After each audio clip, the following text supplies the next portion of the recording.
Hello, adventurer. It's good to see you. You have made it to the morning grind. Welcome, welcome. It's the live stream at the beginning of the Geekverse, where we talk about all types of topics in geekdom, gaming, and fantasy, with an emphasis on being constructive and creating the things that we want to exist in the world. It's all on the grind, Sizemore.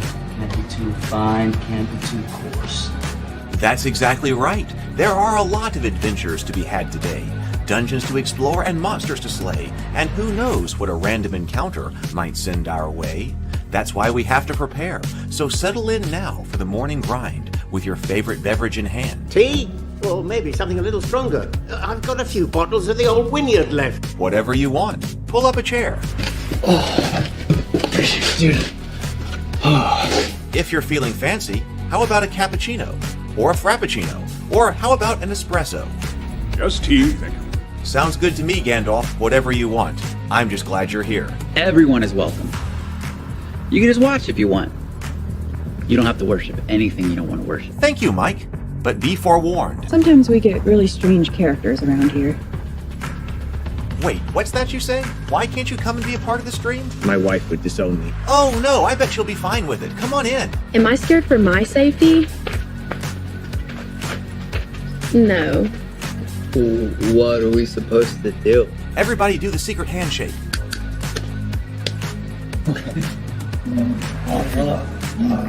Secret cultist handshake. Oh, now do wizards who love each other. This, my friend, is a science. I still don't have gifts, but it's fine. It's all on the grind, son. Can't be too fine, can't be too coarse. Dude, this would be a sick place to bring the band. Indeed it would be, Dave. It really would. I'm seeing more people coming in. Welcome, glad to have you here. Oh, look, here's someone new. Is this the cultist meetup? Yes it is. Come to hang out? Please accept me. I have nothing else. Okay, we accept you. Everyone's welcome here. Brought some snacks. Well, that makes things even better. You want some coffee? I don't drink coffee. You sure? It's cultist coffee. What makes it cultist coffee? I'm a cultist and I'm drinking it. Oh. Then I'll have some. What exactly is going on here? I'm seeing more people coming in. Welcome. It's so great to have you. Oh, and look, here comes another stranger. Can we help you? Yes, fellow cultists. I could really use some food. Oh yeah? Welcome. We have donuts. Oh, it's me. I'm glad I'm here. I'm sure you have a few questions for me, though. What's your name? Who do you work for? What god do you worship? Great questions, Rob. I'm Steve King, and I worship Nyarlathotep. No, not really. I'm just Heath, and I won't be worshiping anything this morning. But I will be your host. Welcome to the office. We're going to have a great time. I've got my coffee ready, because now it's time for the morning grind. If you could become a fish, that would be amazing. Then I could command you with my mental fish powers. Hey, good morning, everyone. Good morning. Welcome to my home. Welcome to the office, and welcome to the morning grind. It is great to have everybody. I'm doing pretty well this morning. I have got several things to talk about before we get into our main topic today, which is the Nimble RPG. Because all of a sudden it seems like a lot of things are happening. Why is my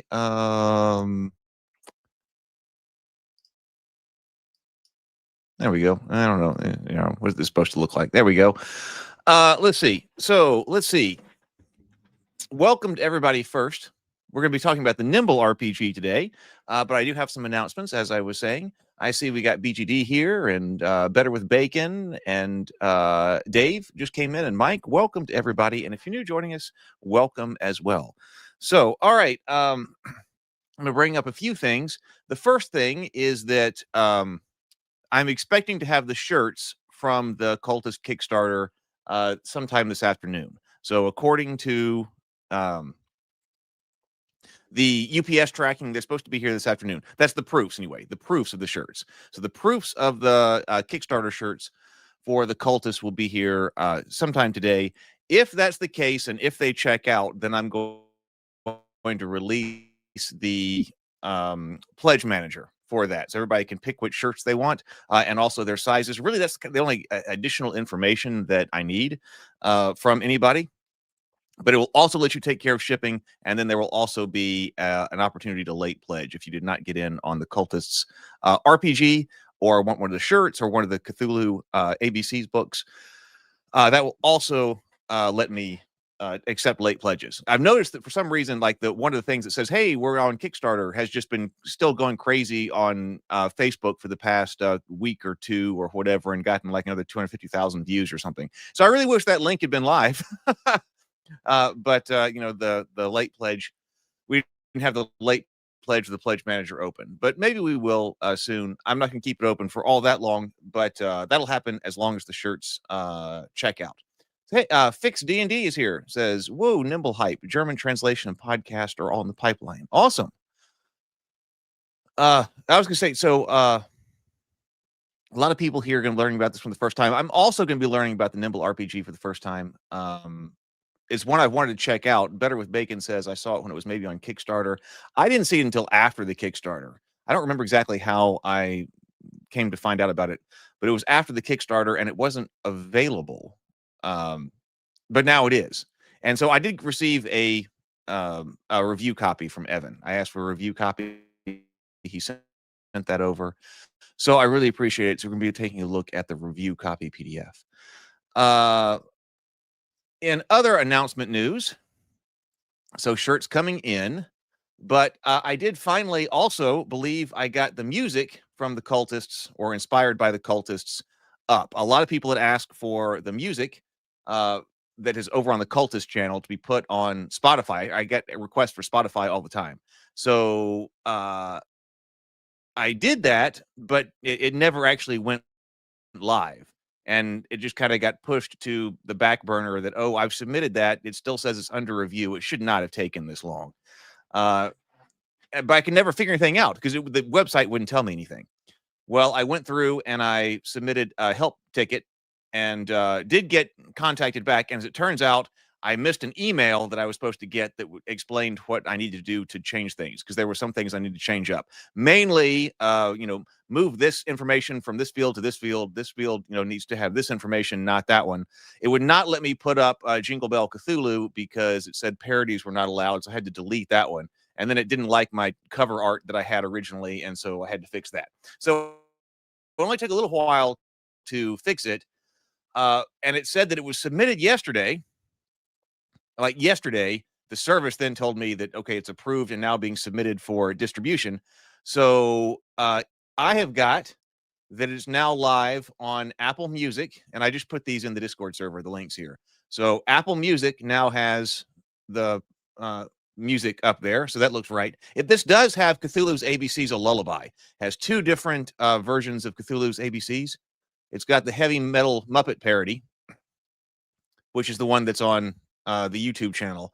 But then I was also originally, when I was doing that one, I was doing it as a lullaby, and so I still had that that sound, or the song.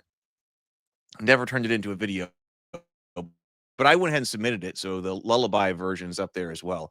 But it looks like it's live on Apple Music right now, which is exciting. I've never done this before, and on iTunes. Actually, I think this was iTunes. Yeah, so this is the iTunes version. That's the Apple Music version. So if anybody wants to confirm, it is there. And then, okay, I've got this link I'm going to be able to share around later that will have all the different links to where you can get it for what streaming service, which is going to be really useful because I'm going to reply to people in comments on social media that said, hey, can I get this on Spotify? You know, once it's there. So it doesn't look like Spotify is there because it says Spotify is still scanning and also YouTube Music. But it looks like it looks like that's happening. So that'll be fun. So I'm glad that I'm going to be able to do that for everybody, since I've been asked for it so much.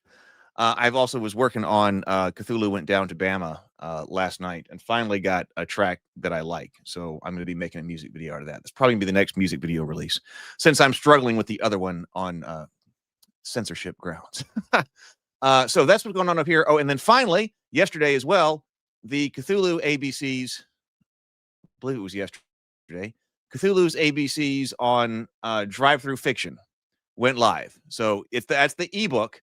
So I got the ebook ready. I realized I hadn't really talked about an ebook for that, but I went ahead and made one a few days ago, submitted it to Drive-Through Fiction.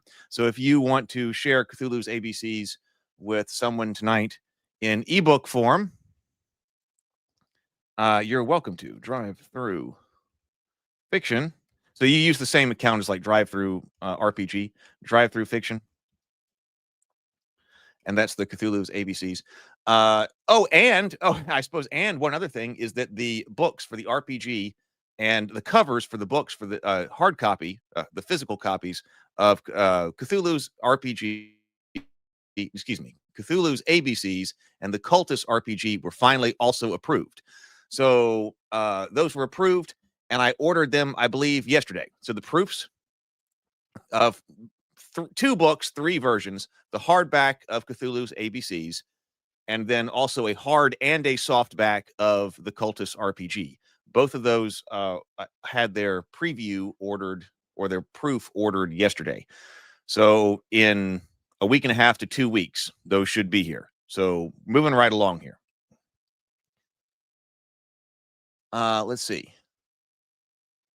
Mike says, Rockabye Baby and Cthulhu's Tentacles, where the tentacles break, your sanity will snap. And when your sanity breaks, the cradle will fall. And down will come Cthulhu Baby and all. That's my lullaby. I like it, Mike. Okay, so that's a lot. I mean, I feel like for a long time, we went with a whole bunch of things that, and nothing was happening, and everything was slow, and everything was caught up with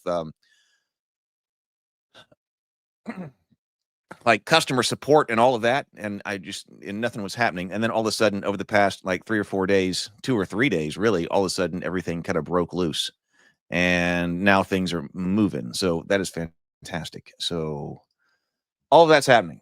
Okay, let's begin the main topic for today. I like it when there's like announcements of things that actually are happening and going. Let me share the screen. Again, thank you very much for Evan for this. Here we go. Here is the Nimble RPG. And yeah, okay, RPG Gen Exile is here. Hey, RPG. Good to see you this morning. So this is one that I've really wanted to look at, and so I really appreciate having this sent over. I think we're going to enjoy it here. Another one, I was thinking we've looked at so many RPGs here. We've covered a lot of them. One of them that we have not covered is Nimble, and I really want to cover Nimble. And I realized that I had actually forgotten that I do have the Dragonbane box set here. So we'll have to do an unboxing of Dragonbane too. So that's on the list because I don't know anything about that one. But okay, so Nimble, this is today's. I'm excited about it. And I've kind of was making a list of some of my favorites that we've been over.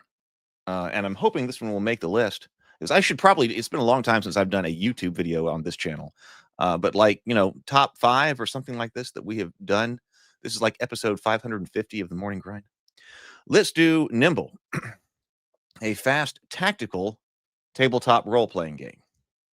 And this has definitely had buzz going around here. And I did drop by their Discord server as well. It says, I like the inspired by. A lot of people are doing this now, and I like it. This says, inspired by D&D 5th edition, Paizo's Pathfinder 2E, Isaac Williams' Malsritter,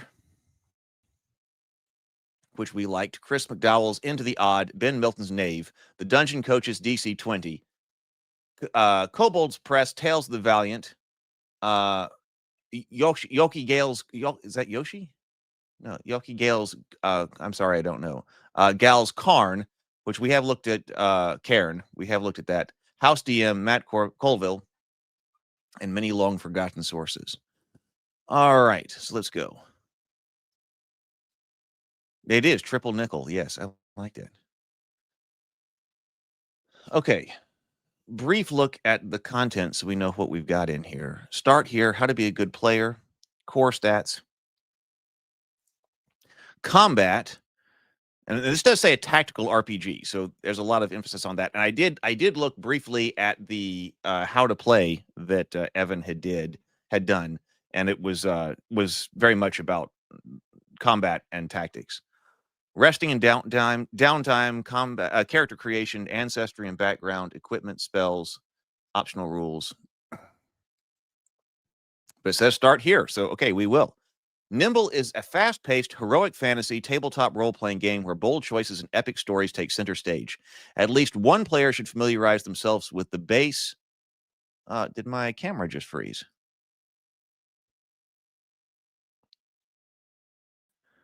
No. Oh, okay. I think we might be back now. Nimble is a fast-paced, heroic fantasy tabletop role-playing game where bold choices and epic stories take center stage. At least one player should familiarize themselves with the basic rules of this book. No need for everyone to read through the rules unless they really want to. The adventure included in the GM's guide is designed to introduce the rules as you play. If you're new to tabletop RPGs, use one of the pre-made heroes included in your digital downloads or at nimblerpg.com/start. Level 1 for all of the classes. Level 1 for all the classes is designed to be easy to pick up, giving a small flavor of the class and introducing the rules gradually without being overwhelming. Complexity and tactical depth is layered on as you level up and progress through your adventure. And by the way, I did take a look at the the license for this. We have a license. I think I may have scrolled by it. So there is a Nimble third-party creators license. So there it is, of course. And I was thinking, instead the OGL got completely screwed up by Wizards, but this is a very permissive third-party license right here. And I saw that there is a system reference doc. It's not a system reference document. That has a different meaning, but like a creator's guide that talked about, I looked at it briefly and it had the philosophy of how things are done in the rule book, and so we might take a look at that later on, the philosophy behind things, especially what made me think of that is that the characters here and what level 1 is supposed to be. It looked like it had guides. It was a guide about, what kind of expectation each character should have at certain levels. So if you're designing, for instance, a new class or something, you would know what Nimble is expecting to happen, or players of Nimble are expecting to happen at different levels. And I hadn't seen that before, so we might have to take a look at that later. If you're experienced with RPGs, feel free to create your own hero from scratch. Character creation on page 18. When building your hero, perhaps will have the largest impact on how you interact with the world as your hero's class. Start there. Then you can flesh out important aspects of your character's ancestry, background, and what languages you know, as well as your stats and any equipment you have. You can do these steps in any order, filling out your character sheet as you go. Now, go start playing. How to be a good player. Be heroic. Create a hero eager to dive into the adventure with the party. Reluctant antisocial loners can drag down everyone's fun. Your games will shine when you lean into the shared adventure. Pay attention, ask questions, take notes. The more you ask, the more information you will have to work with, and you'll be able to make more interesting decisions. Oh, hey, I just picked up my my mug here, and I realized we didn't do a breathe and sip. Sable Phoenix isn't here to remind us.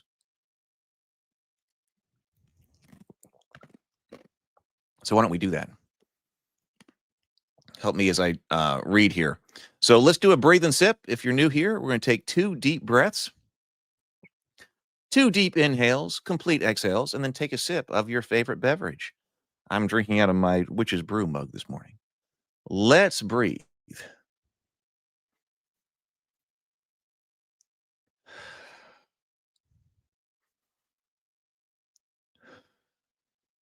And breathe.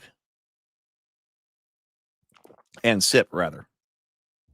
The reason I actually started that was to intentionally breathe myself before getting into reading a document like this. And so that helps.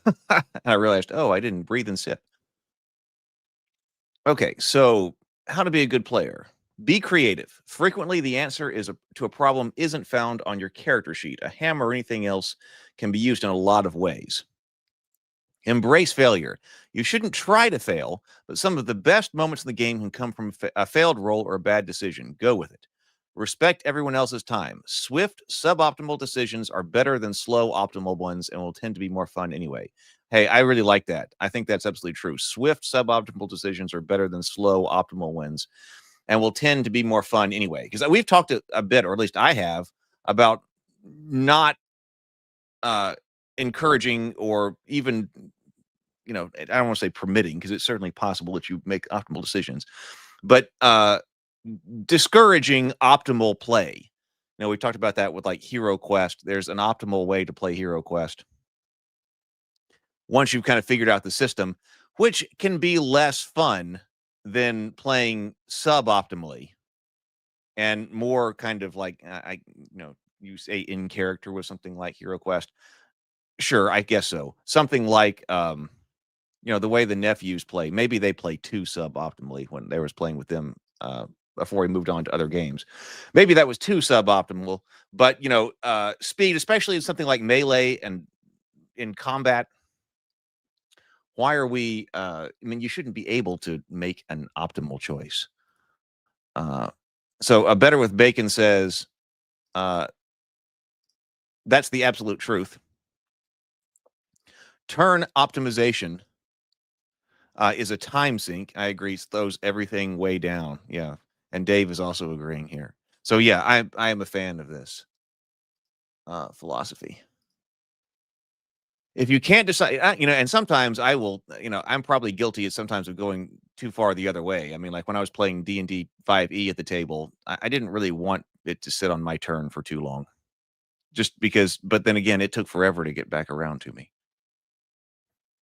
If you can't decide what to do on your turn, attack and pass. Think while everyone else isn't waiting on you. Also, arrive on time. Share the spotlight. If you've been rolling or talking more than everybody else, call on your playmates to help you. Shine the spotlight on them. Sneaky characters shouldn't spend a bunch of time sneaking around a dungeon without the rest of the party. A charismatic hero might be taking the lead in a negotiation, that's fine, but he may want to call on his berserker pal for a bit of extra leverage. Ragnar, would you like to have a word with the stubborn gentleman while the rest of us step outside? Treat the world realistically. If you insult or kill other characters you come across, expect consequences. If you negotiate and haggle with every merchant, your reputation as a penny pincher will likely become widespread. If you do something foolish in front of the king, then expect to be jailed or worse. If you heal an ally, deal lots of damage, or always use the same tactics, expect the bad guys to catch on and adapt. BGD says, if you choose to optimize your turns, you must be lightning fast like me.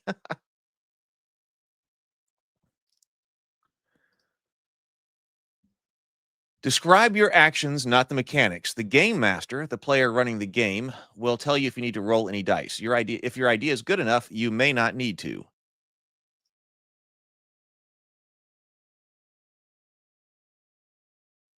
Excuse me. This says, no. Can I make an examination check? Yes. I want to search the books and paintings on the walls. Look for secret doors. No. I make an attack roll. Yes. I smack the goblin with my sword. No. Save your reaction. I'm only at 2 wounds. I can take 3 more. Yes. Leave me be. I can take the hit. Note, if these examples don't mean anything to you, that's okay. You'll get the hang of it after playing once or twice. And then finally, be gracious to the game master. They put a lot of effort into running the game. Avoid arguing over rulings. Give them a break sometimes and offer to run a session for them. Bring snacks.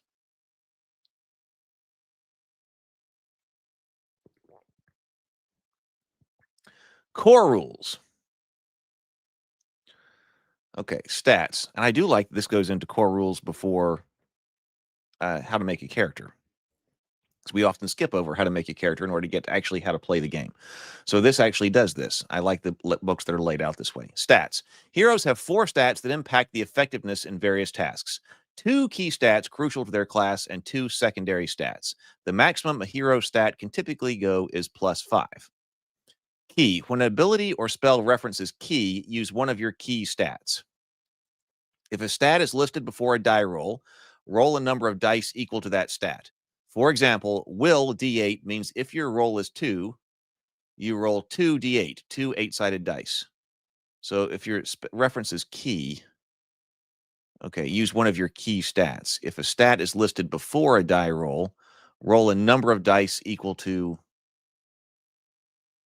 If a stat is listed, the stats before the die roll. Roll a number of dice equal to that stat. For instance, will D8 means that if your will is 2, you will roll 2d8. Okay. Strength, raw physical power and resistance. I think I got that. Raw physical power and resilience. Endurance. Hey, it's Andrew. Good morning, Andrew. Your raw physical power and resilience, endurance, and resistance to harm affects strength, weapon damage, resistance to wounds, HP recovery, concentration, strength saves, carrying capacity, grappling, and the might skill. Dexterity, your agility, reflexes, and precision with blades or bows. Affects dex, weapon damage, initiative, dex saves, grappling, and can contribute to armor, as well as the stealth and finesse skills. Intelligence. So BG says, so con from the classic stats is rolled into strength, and wisdom is rolled into charisma. Yes, it does look that way. Okay, this is raw physical power for strength, but also includes endurance and resilience. Now, resistance to harm, it can go either way. Because I'm a big fan of often using strength for hit points, because it's often the one that represents physical size the best. I like that from GURPS. But sometimes resistance to harm, that could be like, disease or something that might be more con-like. And wisdom is rolled into charisma. Con from the basic list, and wisdom is rolled into charisma. I don't have charisma here. I got will. I do have intelligence. Your intelligence reflects knowledge and reasoning across fields like arcane tactics, or street smarts. Affects languages, spell casting, use of wands, spell scrolls, int saves, as well as the arcana examination and lore skills. Will, your force of personality, courage, and wisdom. So wisdom over here with wisdom. So that's probably where we were looking at wisdom right here. So we got wisdom here. Charisma and wisdom into will here. Will shapes your interactions with both nature and society, affects spell casting and will saves, as well as the insight, influence, naturecraft, and perception skills. When we were working on a game, we were also using 4 stats. So I'm also a fan of 4 stats here. Yeah, wisdom and charisma as will. Yeah.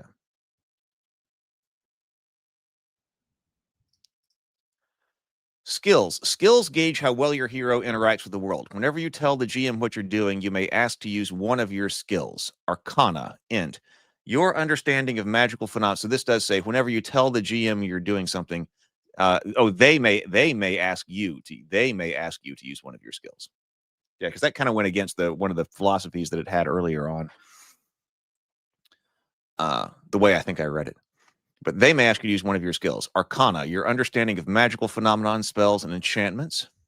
Identify magic effects, decipher arcane symbols, and discern the properties of magical items. It also grants insights into abilities and weaknesses of magical beings like aberrations, elementals, and oozes.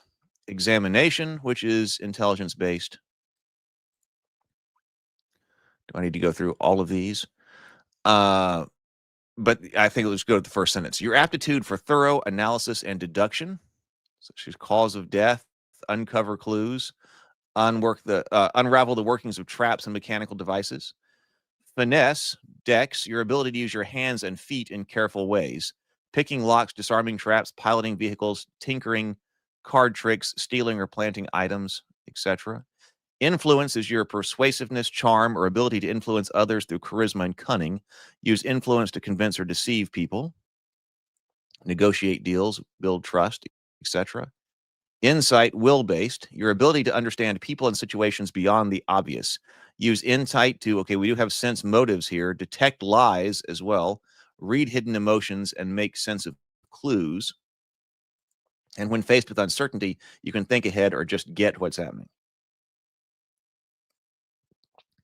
Insight can be used retroactively. Oh, check this out. Okay, insight can be used retroactively to change situations. Player, oh no, I forgot to buy rope back in town.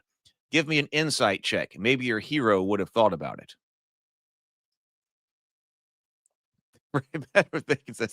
I can definitely pick locks with my feet. Easy. Might is your strength based. Your ability to apply strength effectively. Use might for lifting heavy objects, breaking through obstacles, climbing, swimming, jumping, or performing feats of strength. Lore is the history of civilizations, kingdoms, or religions. Grasp the significance of cultural practice. It also extends to knowledge of celestials, dragons, fae, fiends, giants, humanoids, and undead. Naturecraft, your experience in wilderness survival, navigation, tracking, and the handling of animals. Use Naturecraft to thrive in the wild, identify flora, fauna, and track creatures with precision. It encompasses the knowledge of beasts, monstrosities, and plants, providing insight into their behaviors, habitats, and characteristics. Perception is will. You overall developed your overall ability to notice subtle details in your surroundings. Use perception to spot hidden objects, detect secret passages, sense subtle environmental changes, detect if you're being followed for observation. Non-obvious clues and hidden threats. Stealth is staying unseen and moving silently. Hide, slip past guards, evade detection, etc. Okay. So how do we actually do it, though? Skills, checks, and saves. When you want to affect the world, convince an NPC, spot a trap, pick a lock, etc. See, that's also the kind of language that I like to use. That what are the, of course, I was talking that specifically with your abilities, like the ability scores. The ability scores should be the main way that a hero can, the PC, affect the world. Then the reverse is, how does the PC prevent the world from affecting them? Is that like an ability or is that like a defense? If it's you affecting the world, it's an ability, in my opinion. Convince an NPC, spot a trap, pick a lock, etc. The GM may call for a skill check. Roll 1d20. Okay, so we're d20 based, and add your skill. The maximum bonus a skill can ever have is plus 12. If the total meets or exceeds the difficulty challenge DC, you succeed. Otherwise, you fail. Okay, rather basic there. A roll of 1 always fails, regardless of any bonuses, while a roll of 20 always succeeds. The DC varies based on the task. Easy, spotting one large ogre crouched behind a small bush. It might be DC 8. Medium, a hidden doorway behind a bookcase might be DC 12. Challenging, calming an injured owl bear stuck in a trap might be DC 15. Very difficult, intuiting the true nature of a trained spy might be difficulty 18. Or extremely difficult, disarming an ancient legendary trap might be a DC 20 plus finesse check. Saves. Okay, look. Okay, now I think this was the kind of reason that I really want to check out this game, because it seemed like it was also, in many ways, thinking the way that I was. So it says, when the world affects you, you roll a save instead of a check. So he's using the word save here instead of like a defense, like a defense class or armor class or something. Okay, if the world affects you, roll a save instead of a skill check. Roll d20 and add the relevant stat. A roll of 1 always fails. 20 always saves. You can choose to fail any save instead of rolling. I wonder if this is mainly player rolling dice. I think in the video I watched, the bad guys did roll to hit, I think. Strength save. When your overall fitness and physicality is tested, strength helps resist forced movement, restraint, poison, and extreme temperatures. Dex save is your agility or speed. When your agility or speed is tested. Dive for cover and explosion, or stay on your feet while running across icy terrain. Int save. When your intelligence is tested, Int helps you see through tricks and illusions. Will save. When your courage of personality is tested, it helps you resist charm or fear effects. Heroes and saves. Unless otherwise noted, the DC for effects a hero causes. Heroes and saves. Unless noted otherwise, the DC for effects a hero causes is 10 plus key. Okay, that's your stat, right? So I guess that's I don't know, a spell or something that uses a DC rather than an attack roll, like a save instead of an attack roll. When making saves, each hero has 1 advantage save and 1 disadvantage save and 2 neutral saves. A berserker, for instance, is strength advantage and then intelligence disadvantage. Would roll all of his strength saves with advantage and all of his int saves with disadvantage. See next page.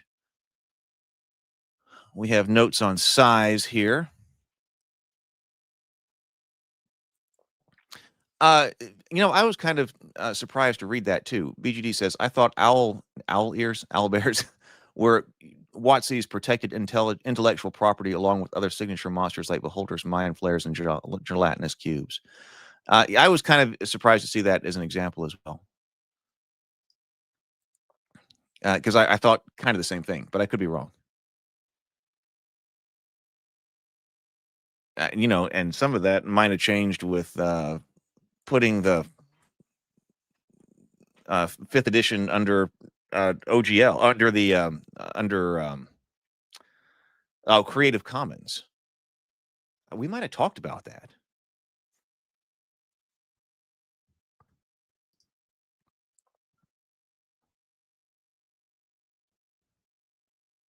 Yeah, I would check that. But also some people weren't they talking about that they might have accidentally Creative Commons more things than they intended to. I don't remember. We need to check. We would need to check. We've got size, tiny, comfortably fit in one space, small. Many can comfortably fit in one space. Small, medium, large. 2x2 area. This is grid based. So also the video, like this is a tactical RPG. And so in the fight, we were using a grid. Well, the Tabletop Scholar says the name is protected, not the image, as far as I know. Oh, like a bear, like an owl features with a bear with owl features and stuff. Yeah, it was the name we used here. I didn't think about that. That's interesting. I'm going to make a hybrid of a bear and draw a picture of a hybrid between a bear and a owl. Is that okay?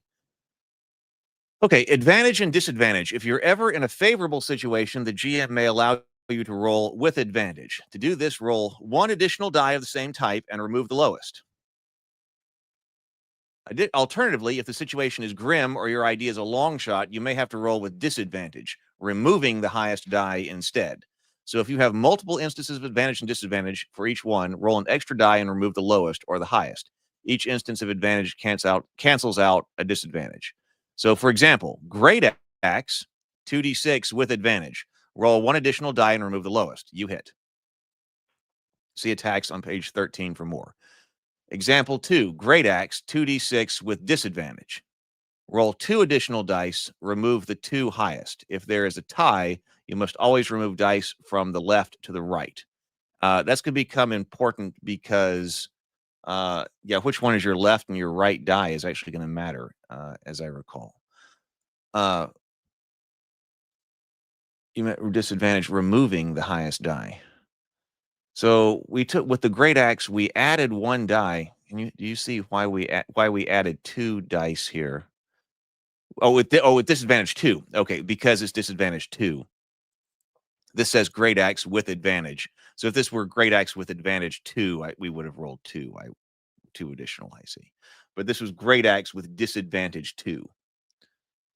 And this is a miss. This is, again, right to left. And as I recall, it says that this is a miss because there was a 1 on the die. Because we're not rolling to hit here. The hit and the damage roll are combined in this. Hit points and dying. Hit points represent your ability to endure damage. Damage reduces your HP, which can't go below 0. When reduced to 0 HP, gain 1 wound. You also gain the dying condition until you regain HP. While dying, actions are limited to 1, concentration is broken, and you risk further serious harm. Attacking casting spells causes 1 wound unless you make a DC 10 strength save. Taking damage while dying causes 2 wounds. A crit causes 3 instead. Wounds. Wounds are serious injuries that you've taken. They are a long-term gauge of how close you are to death. HP can usually be recovered quickly, but wounds may take many days of resting to fully recover, usually 1 per safe rest. Let's see what people... Tabletop Scholar says, I didn't like the refer to placement of dice feature. Tiny D6 system uses the 2d6 advantage disadvantages extra less dice feature, but caps at 1 loss or 1 gained die.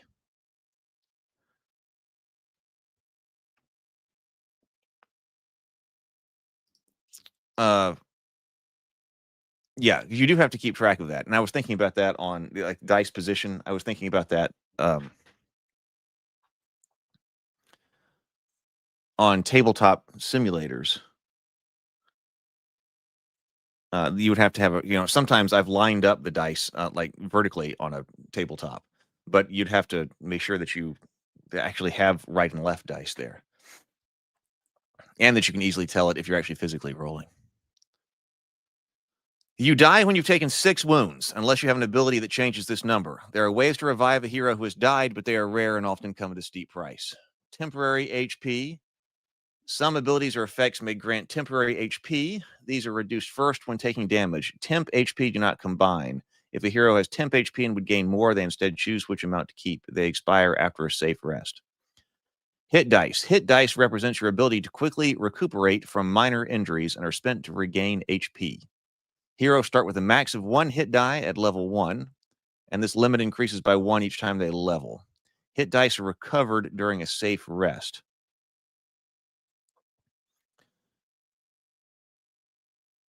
I also like the term safe rest here, rather than like long rest or short rest. I mean, I'm sure there might be a time here too, but safely resting.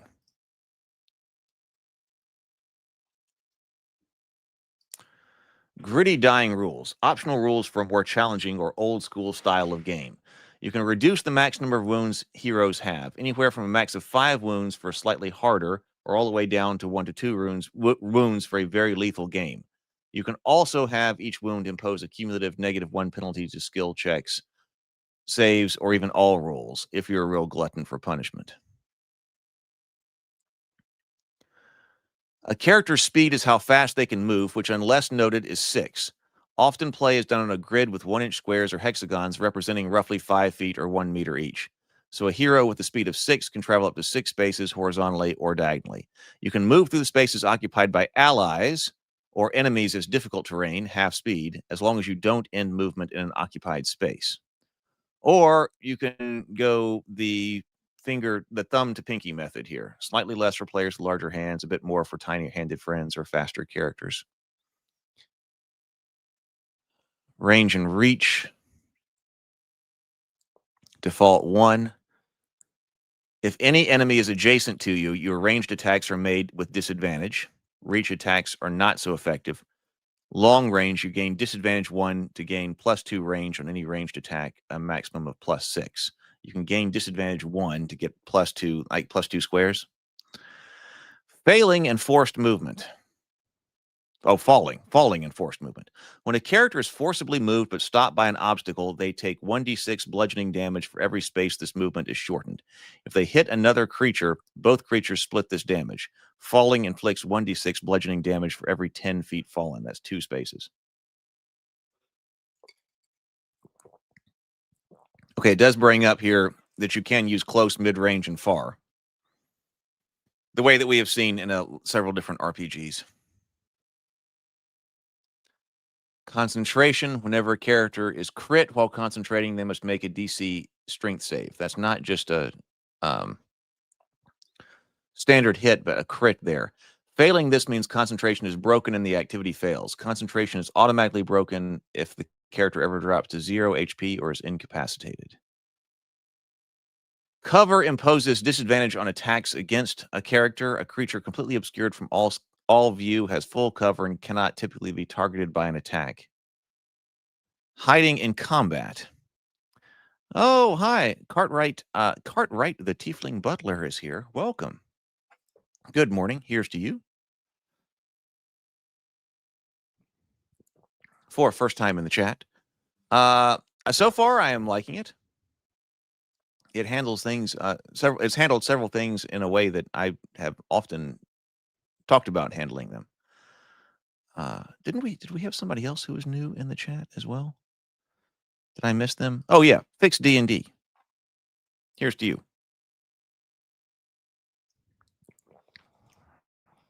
For being the first time I've seen you in the chat.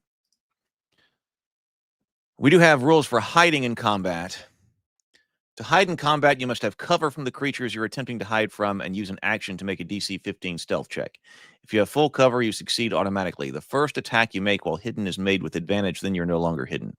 If this attack kills the enemy and no other enemies can see you, you remain hidden instead.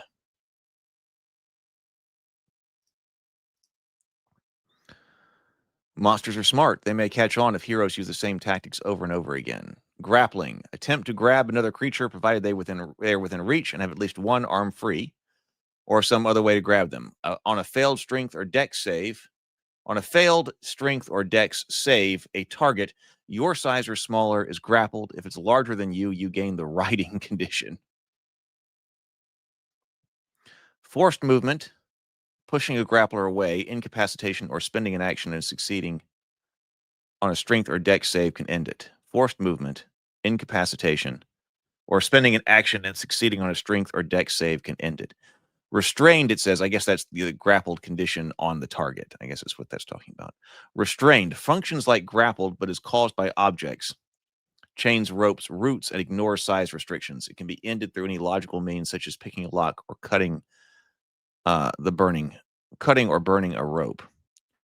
Conditions, I always do like conditions. Some attacks, traps, and spells can cause conditions. We've got blinded, bloodied, charmed, dazed, dying, frightened, grappled or restrained, hampered, incapacitated, invisible, petrified, poisoned, prone, riding, slowed, taunted, and wounded. Minor statuses, such as smoldering, charged, distracted, etc., do nothing on their own whenever combat does, and end whenever combat does. Some spells and abilities have additional effects on such targets.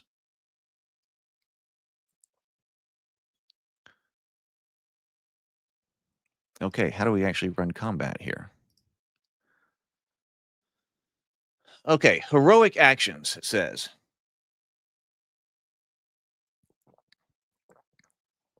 On your turn, heroes get 3 actions to attack, move around the battlefield, cast spells, etc. Generally, doing a single thing in a combat action costs 1 action. Some very strong spells or special abilities may take more time and thus cost more actions. All 3 actions recharge at the end of your turn, so there's no need to save them up. Spend them all on your turn. When you're done, you get them all back. You're going to be able to use some for reactions, as I recall.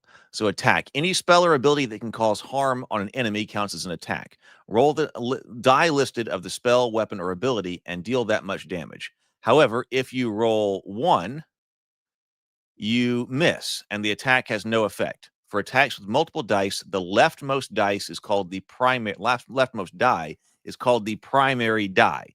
It determines whether the attack is a hit or a miss. So there we go. So for attacks, so first of all, like you said, there's no to hit roll.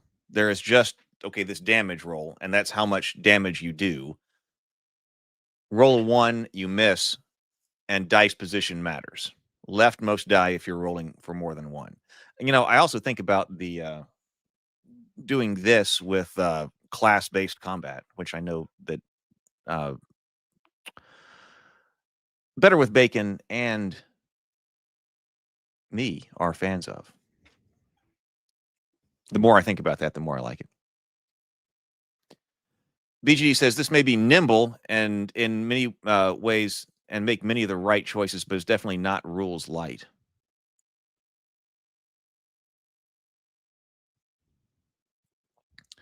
Yeah. There's plenty here.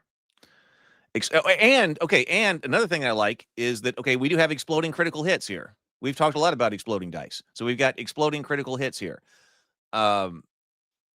Rolling the max on a primary die. So we're also looking at the leftmost die here, the primary die. Rolling the max on the primary die is a critical hit. When you crit, roll the primary die again and add that result to the total. Repeat each time you roll the maximum. There is no limit except your luck. Crits also ignore monster armor. See page 14. That allows, I mean, we've talked about this before, that allows like the dagger to be lethal. That might have actually been in one of the examples I was looking at. So you attack with the dagger. Oh, don't worry, it's just a dagger. It can't kill me. Well, it could if it crits because you can explode. So a dagger to the throat will kill you just as much as a spear to the throat. It has the potential to, anyway.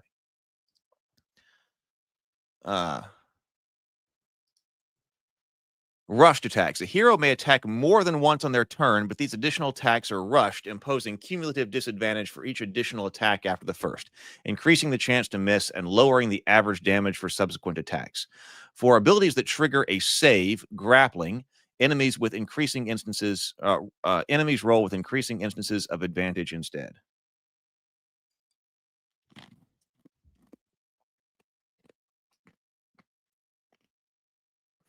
They're talking about picking a lock with your feet in the chat. Leftmost die represents big toe for success. All right, cast a spell. So you can attack more than once with your 3 attacks or 3 actions, but you're at disadvantage.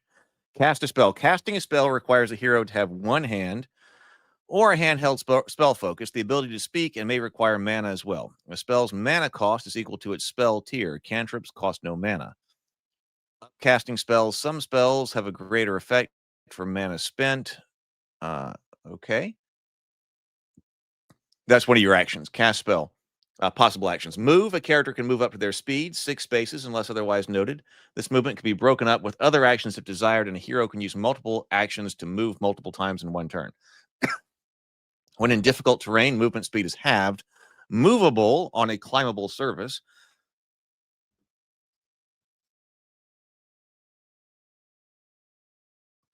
Excuse me again. Oh, spells. Cartwright, the Tiefling Butler, also clues us in here and says that spells that are not area of effect spells can explode too. So spells are exploding too. Thank you for that note. Assess. Okay, so here's something new as well.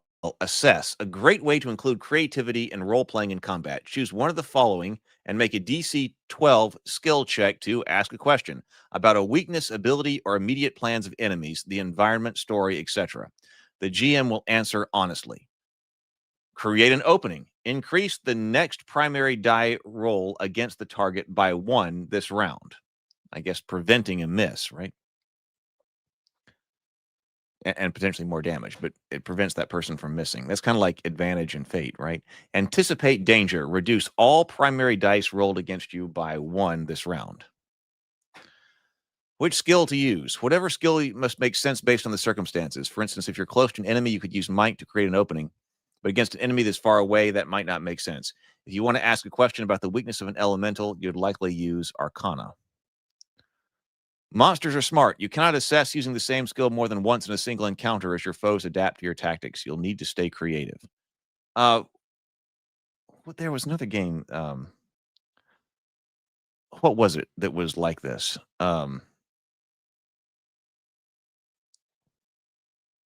Was that Pathfinder? Was Pathfinder trying to make? Yeah, I think it was. Like non-combat actions like that or skills like that usable in combat. I think it was. Free actions.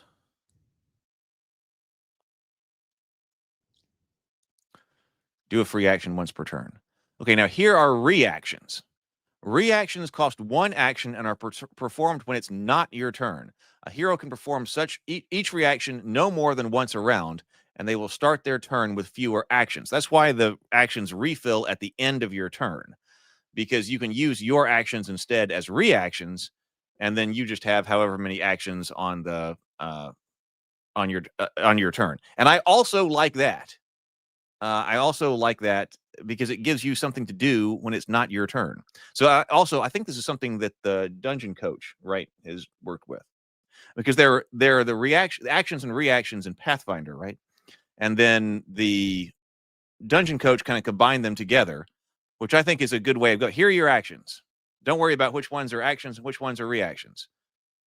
If it's somebody else's turn and you need to do something that you can do when it's not your turn, then do it. It might just mean that you have less stuff to do when it comes around to your turn.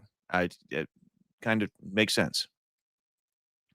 BGD says, These rules seem very thoughtful and well organized. That said, I'm not a fan of systems with potentially complex action economies like rushed attacks. Multi-attack is okay for certain martial PCs because each action is typically just a roll to hit and roll for damage.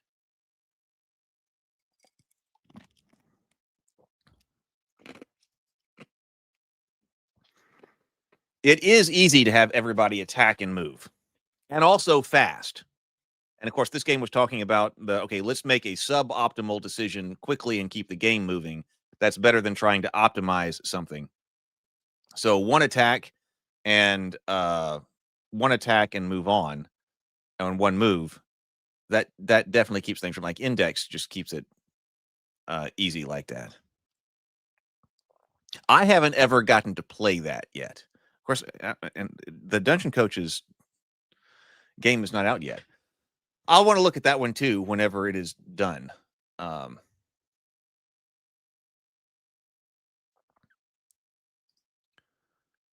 Did we ever get, was there ever a preview of that?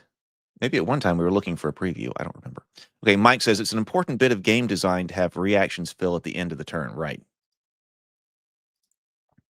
So here are your reactions. One is defend. Reduce damage from a single enemy by your, reduce damage from a single attack by your armor whenever you use this reaction. At the GM's discretion, some damage may not be avoidable, like psychic damage or some areas of effect spells. Interpose. If a character within 2 spaces would be struck by an attack, you can push them out of the way and become the new target of the attack. You enter their space and move them to an adjacent space of your choice. So interpose and defend, yes. As long as you have enough actions to spend, you can interpose and defend at the same time. However, you won't be able to do either reaction again until your next turn is over, since each of those is limited to once a round. So opportunity attack is also over here. A melee attack made with disadvantage against an adjacent enemy as it willingly moves away. Monsters do not make opportunity attacks. Only heroes can. This is also the opportunity attack is something we talk about quite a bit here. It's interesting to have it as a reaction, like instead of something that always happens. And this also helps that it's only the heroes here. The heroes aren't being penalized, so they can still move around the battlefield. But if a hero wants to make an opportunity attack, they can as the person moves away. Help. Grant an ally advantage on a roll if you can reasonably explain to the GM how you could help in a given situation. Limit. 1 help reaction for each roll. The GM may call for a skill check or grant advantage automatically depending on how good the idea is. So teamwork. Help is a heroic reaction, is a fantastic way to bring teamwork, role-playing, and creativity to a combat encounter. Did your buddy fail? Maybe not. Thinking quickly and see if you can help them succeed. Grant an ally advantage on a roll. Okay, I didn't see anything like flanking. So if you are like, oh, I'm next to the monster as well, I can help by flanking it or distracting it. Okay. The GM may call for this down here makes it sound like with teamwork that you can do that retroactively because it says, did your buddy fail? Maybe not. Think quickly and see if you can help them succeed.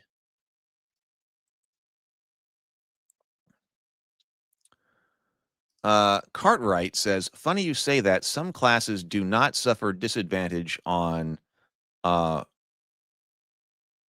rush attacks, like the Zephyr Monk's Swift Fists. That does sound like a very monk-like ability. Monsters and armor. Most monsters are unarmored, but some tougher foes might have medium armor. They take damage from only the dice rolled, ignoring all damage modifiers unless they are negative. Monsters with heavy armor take only half the damage from the dice, likewise ignoring damage modifiers. Crits and damage vulnerabilities ignore monster armor. This means that different heroes and different weapons, spells, and abilities will be more or less effective against various kinds of armor. So we have none, no armor, medium armor, or heavy armor. And this is a monster rule. So again, we have asymmetry between the players and the NPCs and the players, which I'm increasingly okay with. Many years ago, I would never have been okay with that. Let's see. 10 Man 84. Hey, good to see you here. Here's to you. First time in the chat. 10 Man says the help reaction has been great and very underutilized. My kids have loved doing goofy things to distract monsters.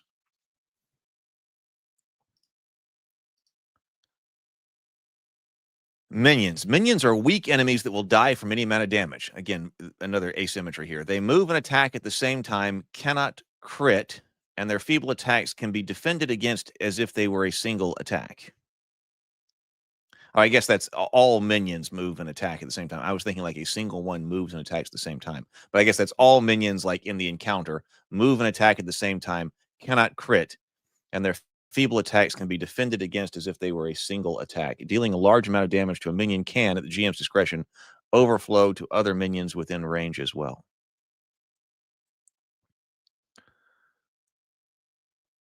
We're probably going to go a little bit long today. We've been going for an hour. There were a lot of announcements, which was a lot of fun at the beginning of the stream. We're not going to get into. Oh, okay. So let's go until character creation. That sounds good. So there's not a whole lot more, but let's keep going until we figure out how to play.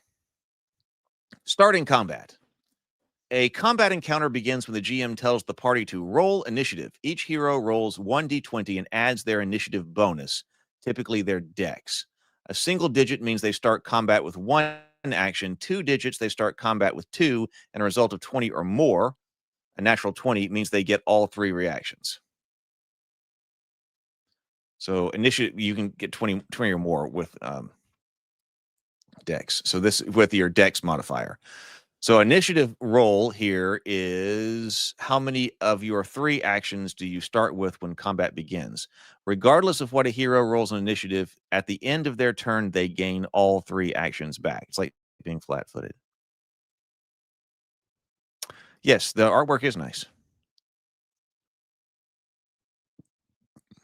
Andrew says, if Universal has taught us anything, Minions seem pretty hardy and quite popular at the box office. Surprise. Occasionally, a party may maneuver themselves so adeptly that their enemy is completely caught off guard. In this case, the GM may grant the party advantage on initiative, or in extreme cases, they may not need to roll initiative at all. The GM can allow each hero to start with all 3 actions. A note on surprise. Merely being hidden or punching first is not sufficient to gain surprise. If an enemy is on guard or at all aware of your presence, they cannot be surprised. If the heroes are surprised, they may have to roll with disadvantage, or in extreme cases, the heroes may automatically start combat with only 1 action, or the monsters may all go first. Okay, I was about to ask about turn order, and that's next. Turn order. When combat begins, by default, the heroes go first. Whichever player is ready first goes first, or whichever makes the most sense story-wise, with play proceeding around the table clockwise. That's whichever player. Whichever player is ready first, you're up in combat. Get started. Monsters will typically act last, though some monsters may be fast enough to act sooner in the round. A monster or monster group should act at the same time each round. Encourage teamwork and be flexible. If players want to strategically switch their turns for 1 round to facilitate teamwork or execute a tactical plan, the GM can allow this at his or her discretion. This should be done only occasionally, though, to avoid slowing the game down or losing track of who has taken their turn. Playing virtually, you can go in webcam order, alphabetically, or however is easiest to track. A turn is when one individual hero or monster group acts. A typical turn takes roughly 6 seconds of in-world time. A round is when all players and monsters have taken a turn acting. An encounter is when all the rounds in a particular combat. 1 turn ability. If you performed 1 on your turn and can find a way to perform it on another creature's turn, you can do it again. Sneak attack combined with opportunity attack or coordinated strike, for instance. So those are special abilities someplace in there. Once per round abilities, these were set whenever your own turn begins. When you defend, you cannot do so again until your turn comes back around. That's also like there's Pathfinder shield rule. I haven't thought about Pathfinder in a while, because like you have to actively parry with your shield, right? So this is a defense once per round.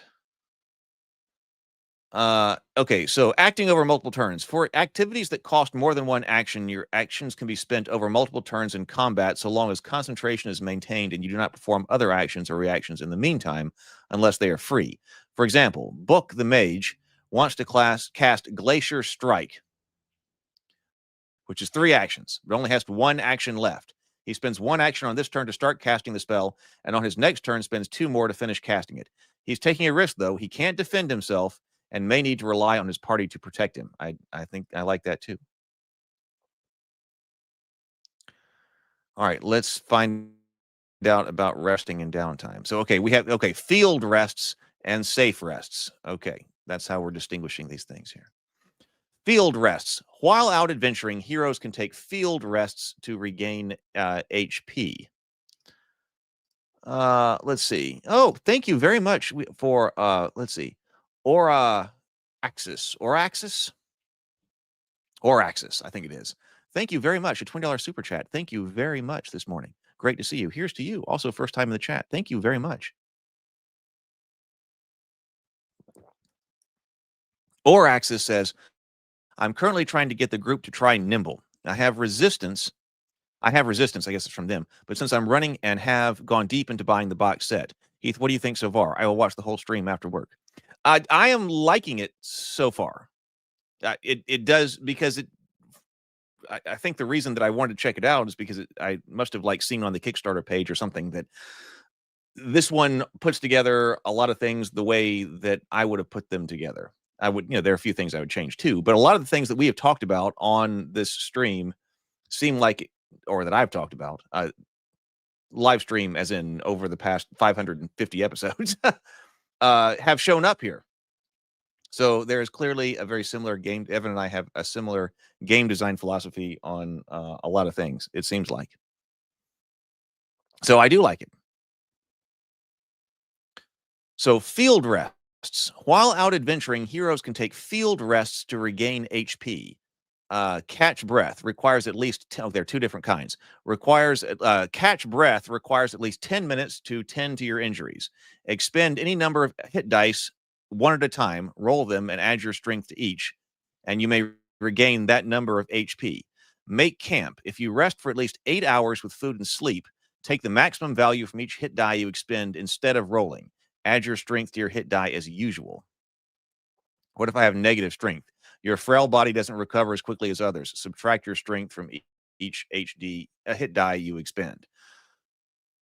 And I also remember that it is, in one of the videos that I watched, he was saying that this is important here, that all of the different character classes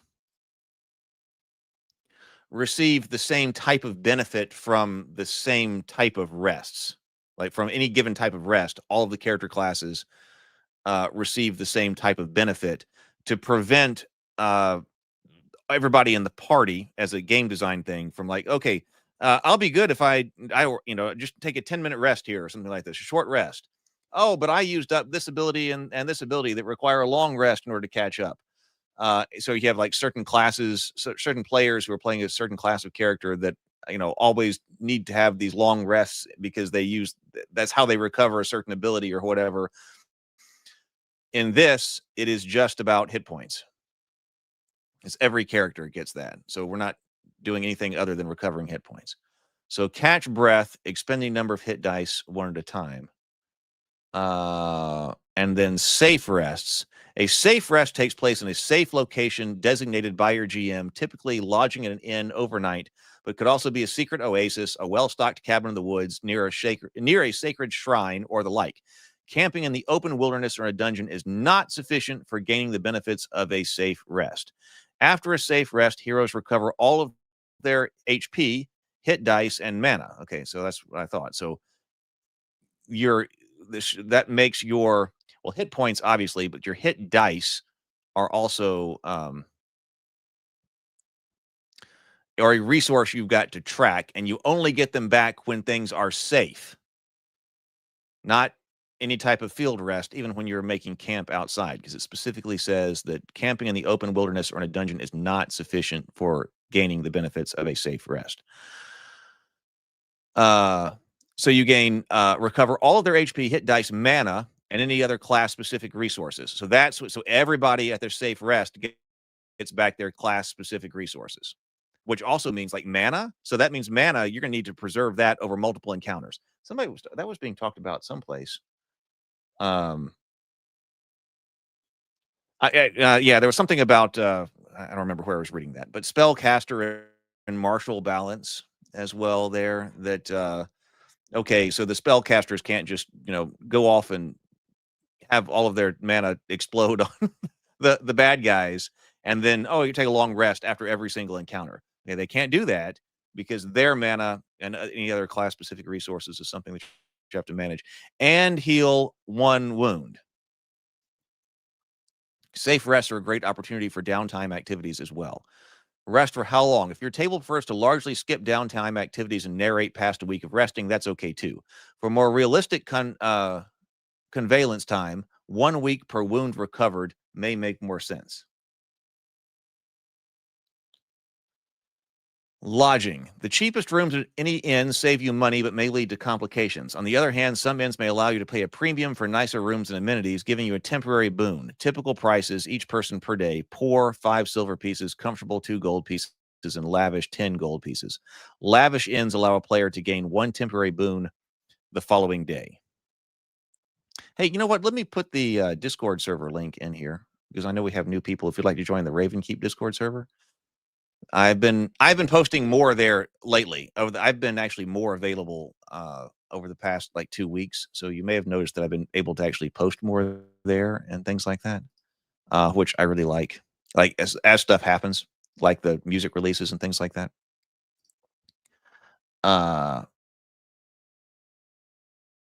So here is a Discord link. Ravenkeep Discord. There we go. I always put out an announcement there, especially anytime we're going live. So if you want to know on whichever channel, because I do run several different channels. So if I'm ever going live someplace, I always put out an announcement there at everyone. So if you want to know, you can. Would love to have you. Okay, so boons. Lavish inns allow a player to gain 1 temporary boon the following day. See lodging boons on table 22 of the Game Master's Guide. Oh, there is. Oh, yeah. By the way, there is a Game Master's Guide. This is the core book, and I was very graciously. It was very gracious of. I was very graciously sent both of them. Actually, I just asked for like whichever one we thought we should take a look at. But there is a GM's guide, and we can take a look at that later as well. Maybe on a different day, if we like it. Downtime. The time you aren't out adventuring is called downtime. You can spend downtime to recuperate from your adventures and partake in downtime activities. Not every moment of downtime needs to be narrated or role played. Much downtime can be skipped over to get back to adventuring if desired. Example downtime activities: retrain. Spend some time doing activities to retrain any of your chosen abilities, features, or if it makes sense in the story, possibly even your subclass. Gather information, meet NPCs, pick up news or collect rumors and job leads. Personal goals: buy and sell equipment, perform, play music, tell stories. Craft is craft weapons, armor, or simple items from materials you've acquired. Socialize, build alliances, make new friends, or make new enemies. Invest your gold in businesses or other profit-making ventures. Mentor, teach a skill or ability to another character or NPC. Research, study ancient texts and uncover hidden knowledge. Serve, add a patron or deity in exchange for a favor, or perform a charity for townsfolk. Build, establish a home base, start a business, craft siege weapons, or build anything else you can imagine. GM and setting permitting, of course. Okay, I think that is like our basics on how to play. So now there is character class here. Oh, we do have, here's your character classes. We'll look at that briefly. They're a little bit different than our standard D&D classes. Berserker, the Cheat, Commander, Hunter, Mage, Oathsworn, Shadowmancer, Shepherd, Songweaver, Stormshifter, and Zephyr. Oh, look, there's Evan right there. Be sure thank you very much for coming by, and also thank you very much for sending me the PDFs. I really appreciate it.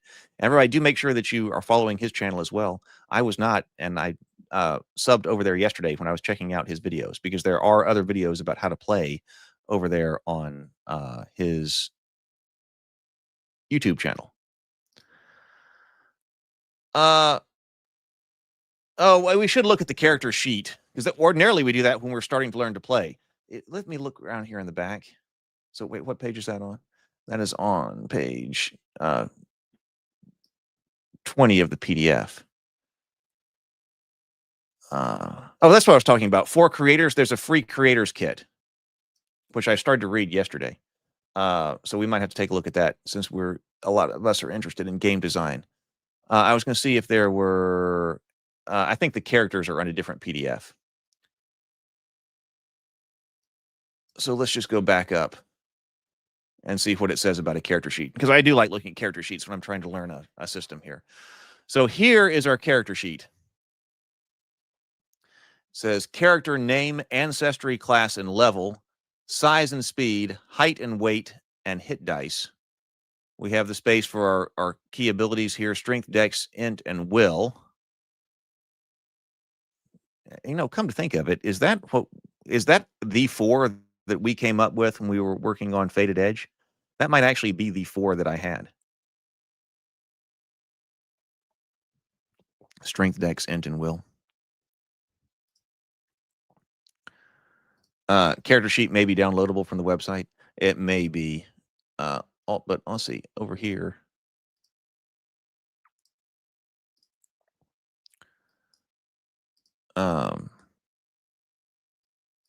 Where's my library?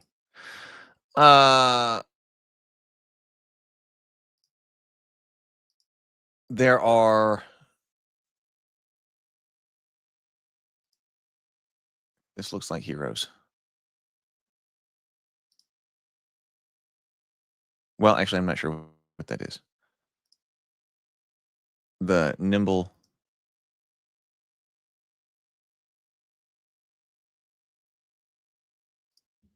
Heroes, printer friendly.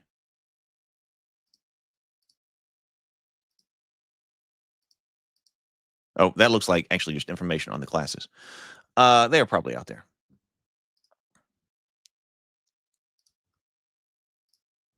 There we go. Don't know what happened to my camera. Okay, so the character sheet, armor and initiative right here, wounds. 1, 2, 3, 4, 5, 6. It said 6 wounds and you're dead. Okay, but your hit points are over here. So basic details and stats. Fill in your name, ancestry, class, level, height, and weight. Height and weight. Fill in the arrow for your advantaged and disadvantaged saves. Oh, this arrow right here. So up and down. So if this is a save, so these are also like saves, right? So which is plus and which one is negative. And choose a stat array. Recommended, place the highest number in the key stat for your class. So standard array is +2, +2, +0, and -1. So the arrows tell you whether you're advantaged or disadvantaged in the save. The boxes here we're putting in for the modifier. Balanced is +2, +1, +1, +0. And then min max is +3, +1, -1, -1. So you choose. I'm not saying rolling for initiative, rolling for stats here. So example, the cheat has dex and int as their key stats. With the min max array, you might put +3 in dex, +1 in intelligence, and -1 in will and strength. You would also mark the up arrow for dex saves and the negative arrow or down arrow for the will saves. Skill points. At level 1, mark your stat bonus in each of your respective skills. A hero with +2 dex would mark +2 in finesse and strength. Oh, skills along the bottom here. How many skills do we have? 1, 2, 3, 4, 5, 6, 7, 8, 9. We got 10 skills here, which I am also a fan of a more restrictive skill list. BGD says, Nimble has a lot going for it in the tactical crowd, streamed into a coherent package. It will probably garner less resistance to I'm trying something new among groups stuck in the 5e mindset. If you want to fight, then yes, if for those groups who are looking to fight, Yeah, I see why it is so popular. Yes. So yeah, skill points. We have 10 skills, and that's what's along the bottom there. At level 1, mark your stat bonus in each of the respective skills, and then place 4 additional skill points wherever you like. For instance, if you have -1 int, mark -1 for Arcana, examination, and lore. Repeat for your other stats. Then with your extra 4 points, you can increase stealth and finesse by 2 points each. Add 4 skills to any, or dump all 4 points into your favorite single skill, up to you. Secondary stats, mark your max HP and hit die size. See your class. Hit die amount, default is equal to your level. Initiative, default is equal to dex. Size and speed, which defaults to 6. Maximum wounds, default 6. And inventory slots. We're using, slot-based inventory. Another thing that I like. Slot-based inventory, 10 plus strength.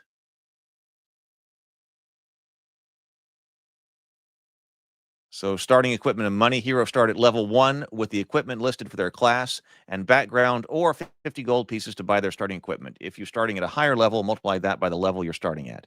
But my character is a wealthy noble. That's fine, but your character only has access to this amount of gold for now. Why your wealth is currently inaccessible is up to you and your GM. Unlocking your full riches could be a great quest. Languages, speak common by default. Each point of int gets you an additional language known. These languages are typically spoken. These languages are typically spoken by dwarves, gnomes, and giants typically speak Dwarvish. I guess is the way that goes. Celestials and priests speak Celestials.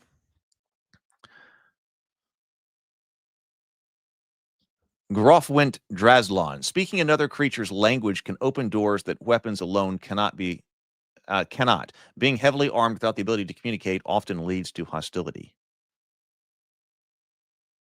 Mark any other special abilities you get from your class, ancestry, and background. The hero has 10 plus strength inventory slots for carrying equipment and loot. My camera just went fuzzy again. I don't know what's causing the camera problems today. It's back. Yeah, who knows? 1 slot can hold a hand weapon, a shield, worn item, stack of javelins, 500 gold pieces, or 2 potions. 2 slots for 2-handed weapons, unworn items, and unworn armor and similar bulky items. Small related items can be grouped into 1 slot for simplicity, like camping supplies, including soap, blanket, brush, and rations. On ammunition, in most games, there's no need to track ammo. Okay. So that's a resource we're not worried about. If you have a quiver, you have enough arrows. Assume that the hero collects fired arrows, crafts more, or buys them in town. Alternatively, your game master may allow you to carry whatever you want without the bookkeeping, so long as you're reasonable. And then information on leveling up. I like that.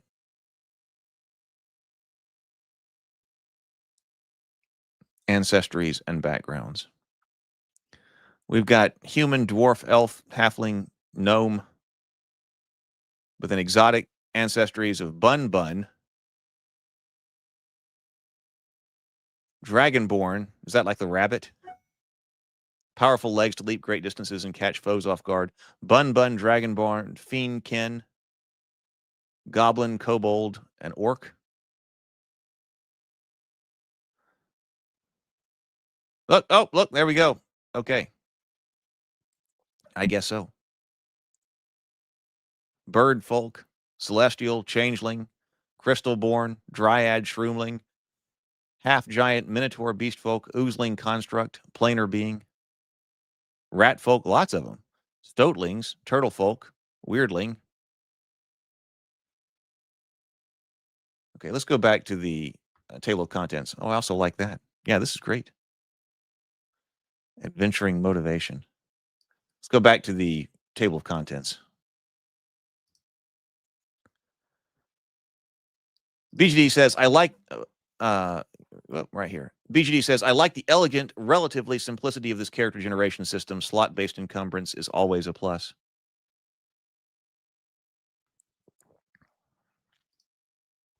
And also says that more game systems and more game masters need to pay some respect to language barriers in fantasy role-playing. They can also be a great way to add some depth to the game. But I like the system. There was some system where you didn't have to pick all of that in the beginning. Hey, you speak 3 languages. Who knows if it's going to come up? I like the and also allowing you to just pick up things in the game. There was something like, okay, you can know so many different languages, and the first time you encounter one, you roll to see if you know it. TSL says, I give it high points for presentation. It passes the resume squint test easily. I agree. So other things that were in here are, okay, character creation. We looked at that briefly. Ancestry and background. We were just skimming through that. Equipment. We got equipment, armor, melee weapons. Oh, we should look at how armor works for the heroes. We saw that it's kind of simplified for the foes. Key equipment, miscellaneous adventuring equipment, magical items, spells, scrolls, and wands. Lists of spells, fire, ice, lightning, wind, radiant, necrotic, and utility. And then some optional rules here, measuring spaces and glossary. Let's see how equipment goes, or in armor. Armor represents your hero's ability to dodge or block when you use, oh yeah, that's right, when you use the defend action, of course. Yeah, when you use the defend action. While unarmored or wearing regular clothes, your armor is equal to your dex. Some items may grant additional armor when equipped. Defend yourself. If you're standing right next to a baddie with an axe and you're not doing anything to defend yourself, chances are you're going to get axed. So see the defend heroic reaction on page 14. So our armor values are things like adventurer's garb, 2+ dex, minor enchantment, is that like mage armor and stuff? Major and epic enchantment, 3+ dex, 4 and 5+ dex. Well, this has got a gold coin cost for minor enchantments and epic enchantment. So like majorly enchanted adventurer's garb would give 4+ dex. Leather, cheap hides, oxhide, hard leather, requiring at least 1 strength, or worm hide, requiring at least 1 strength. These are 3, 4, 5, and 6 plus your dex. You're still adding dex here.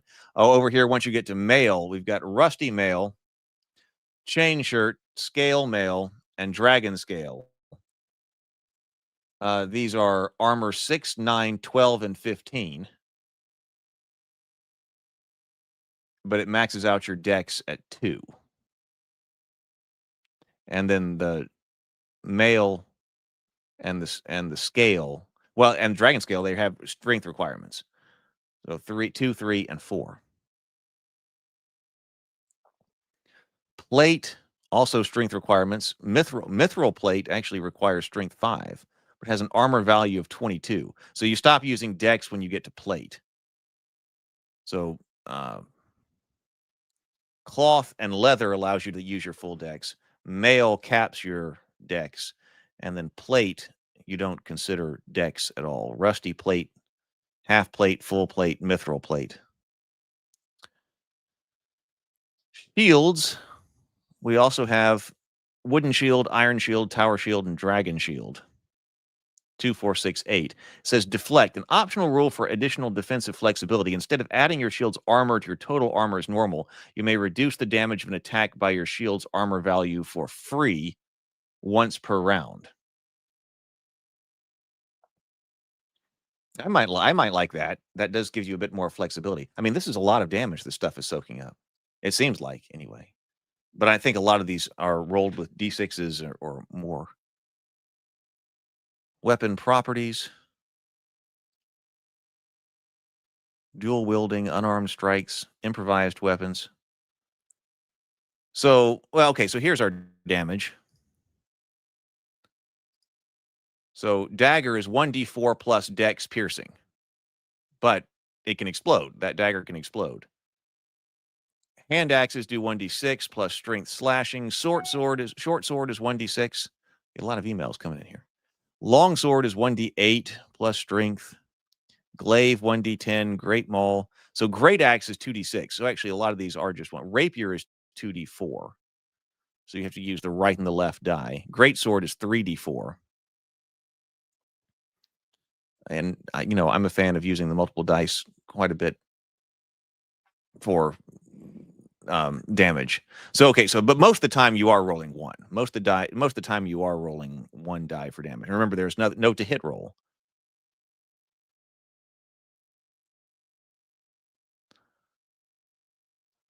Crossbow is 44. How do healing potions work? Okay, we're just keeping going here. That's okay. We got 17 people watching this morning, so this is fantastic. Key equipment says potions are deep, shimmering red elixirs with refreshing, effervescent taste. These potions are crucial for quick recovery, though their availability is limited. Small towns may have only a few, while cities offer more, but they are not an unlimited supply.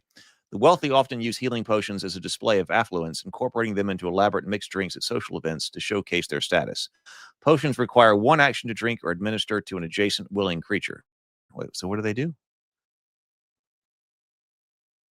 Okay, down here it says miscellaneous adventuring equipment. Healing potion action heals 2d4 plus 4 HP, and it costs 50 gold coins.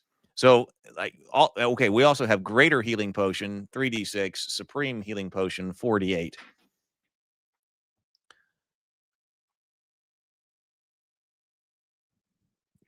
What if you based healing potions off of your hit die?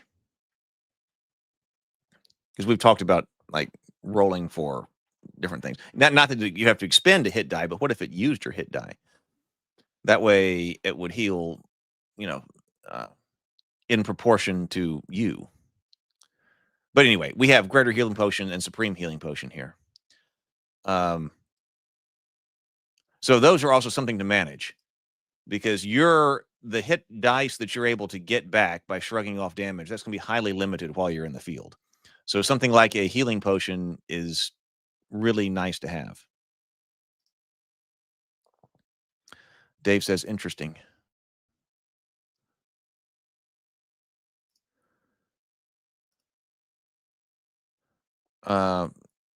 Torches and lanterns. Heroes cannot typically see in the dark. Fighting in the dark imposes the blinded condition. Heroes can bring a lantern or torch to light their way in the dark so long as they have a free hand or some other way to hold it. A torch typically lasts for one dungeon or one level of a very large one. A lamp with oil typically lasts for one entire outing until your next safe rest. Torches and lanterns cast light up to 6 spaces away beyond the darkness. Be warned, denizens of the dark may not appreciate the light and may attack the light bearers first. Certain spells, fire, lightning, and radiant, may cause flashes of light as well and draw unwanted attention.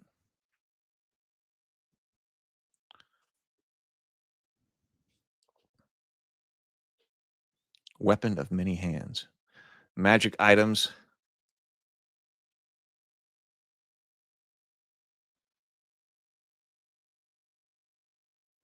Spells, we're grouped in fire, ice, lightning, necrotic, radiant, and wind. Right, yeah. Heals 25, right. You could do it that way too. Heals 25% of lost HP. A minor healing potion does that. And of course, and also you get right into the discussion with that about like what exactly hit points represents. Whatever hit points represents is also going to have a bearing on how your healing magic works. It's just always bothered me that like if you're a farmer or whatever, your first level character or whatever, you can be fully healed by a potion of cure light wounds. What does that mean? The farmer can't be critically injured? Is it always a light wound? Why doesn't he need a potion of supreme healing if he only has one of like 3 hit points left? Because he's like, 2/3 dead, and he's just clinging on. Sounds severely injured to me. So fire spells, okay. Flame dart, cantrip, single action, single target, range 8, damage 1d10. High levels +5 damage for every 5 levels. Smoldering, it says this condition does nothing on its own, though some spells and abilities have additional effects against smoldering creatures. Enchant weapon up to 1 minute. A weapon you touch is enchanted with magical flame. It deals plus key damage and inflicts smoldering on crit.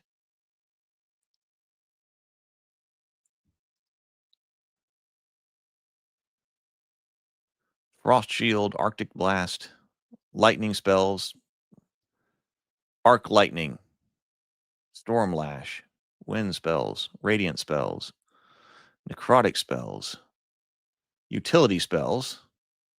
Some classes can choose from among these additional spells when they level up. I also like that illustration.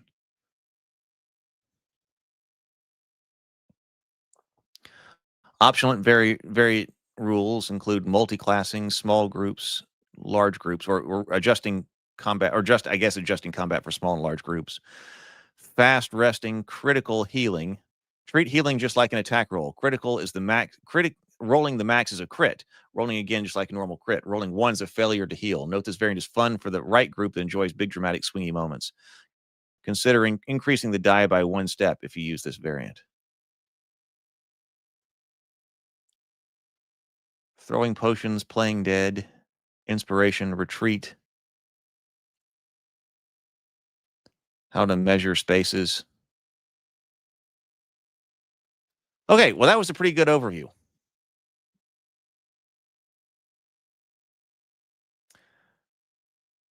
Evan, thank you very much for sending this over. I want to take a look at more. So we may take a look at the Game Master's guide. And I do want to take a look at the Creators Kit too, because it said we have this Nimble third-party creators license is wide open, easy to understand, and super friendly for creators. It's designed to give you maximum freedom to make cool things while keeping the legal stuff simple, clear, and hassle-free. And then also you get the download the Creators Kit for helpful tips on game design, which is what I was talking about, making a Nimble class, subclass, adventures, spells, and more. We didn't really look at how the classes work all that much today. In fact, at all. Learn the basic frameworks of Nimble to help making creating for the system even easier. Which first time I personally have seen somebody put together something like that. I don't even think that really, like, even D&D had that. Okay, everybody seems to enjoy that. Bacon and Dave and Mike. Okay, well, I am out of here. Like I said, maybe the cultists shirts will show up today. They're scheduled to, and I'll be able to get a Kickstarter pledge manager out. So, all right, everybody, thank you very much for joining me here today. I hope that you will subscribe to the channel and see us for more morning grinds. Later, everybody.